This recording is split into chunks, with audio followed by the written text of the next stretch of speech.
ॐ स्थापकाय च धर्मस्य सर्वधर्मस्वरूपिणे अवतारवरिष्ठाय रामकृष्णाय ते नमः। ॐ जननीं शरदां देवीं रामकृष्णं जगद्गुरुं पादपद्मे त्वयोश्रित्वा प्रणमामि मुहुर्मुहुः। ॐ नमः श्रीजतिराजाय विवेकानन्दशूरये सच्चित्सुखस्वरूपाय स्वामिने तपोहारिणे। So, today I'll be reading from the teachings of Swami Vivekananda, which was published by the Advaita Ashram, Kolkata. Today's topic is duty. So, a few words from Swamiji about duty. The idea of duty varies much among different nations. In one country, if a man does not do certain things, people will say he has acted wrongly. While if he does those very things in another country, people will say that he did not act rightly. And yet, we know that there must be some universal idea of duty. The important thing is to know that there are gradations of duty and of morality, that the duty of one state of life in one set of circumstances will not and cannot be that of another. Our first duty is not to hate ourselves, because to advance we must have faith in ourselves first and then in God. He who has no faith in himself can never have faith in God. To give an objective definition of duty is entirely impossible, yet, there is duty from the subjective side. Any action that makes us go Godward is a good action and is our duty. Any action that makes us go downward is evil and is not our duty. Every man should take up his own ideal and endeavor to accomplish it. That is a surer way of progress than taking up other men's ideals, which he can never hope to accomplish. No man can long occupy satisfactorily a position for which he is not fit. There is no use in grumbling against nature's adjustment. He who does not who does the lower work is not therefore a lower man. No man is to be judged by the mere nature of his duties, but all should be judged by the manner and the spirit in which they perform them. By doing well the duty which is nearest to us, the duty which is in our hands now, we make ourselves stronger, and improving our strength in this manner step by step, we may even reach a state in which it shall be our privilege to do the most coveted and honored duties in life and in society. Every duty is holy, and devotion to duty is the highest form of the worship of God. We find ourselves in the position for which we are fit. Each ball finds its own hole, and if one has some capacity about another, the world will find that out too in this universal adjusting that goes on. So, it is no use to grumble. What is the use of fighting and complaining? That will not help us to better things. He who grumbles at the little thing that has fallen to his lot to do will grumble at everything. Always grumbling, he will lead a miserable life, and everything will be a failure.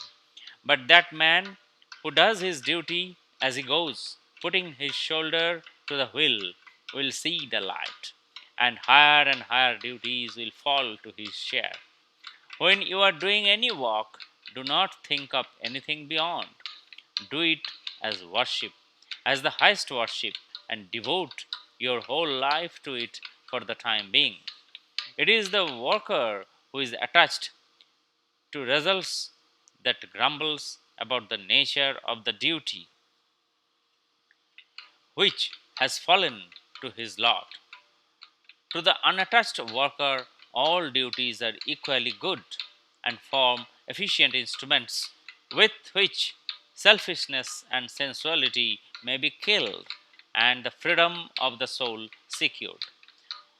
We are all apt to think too highly of ourselves. Our duties are determined by our deserts to a much larger extent than we are willing to grant. Competition rouses envy and it kills the kindliness of the heart.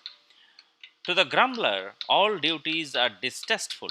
Nothing will ever satisfy him, and his whole life is doomed to prove a failure. Let us walk on, doing as we go whatever happens to be our duty, and being ever ready to put our shoulders to the wheel. Then surely shall we see the light. You should cultivate a noble nature by doing your duty. By doing our duty, we get rid of the idea of duty. And then only, we feel everything as done by God. We are but machines in His hand. This body is opaque. God is the lamp. Whatever is going out of the body is God's. You don't feel it. You feel I. This is delusion. You must learn calm submission to the will of God. Duty is the best school for it. This duty is morality. Drill yourself to be thoroughly submissive. Get rid of the I. No humbugism. Then you can get rid of the idea of duty, for all is His. Then you go on, naturally forgiving, forgetting, etc. Duty is seldom sweet. It is only when love greases its wheels that it runs smoothly.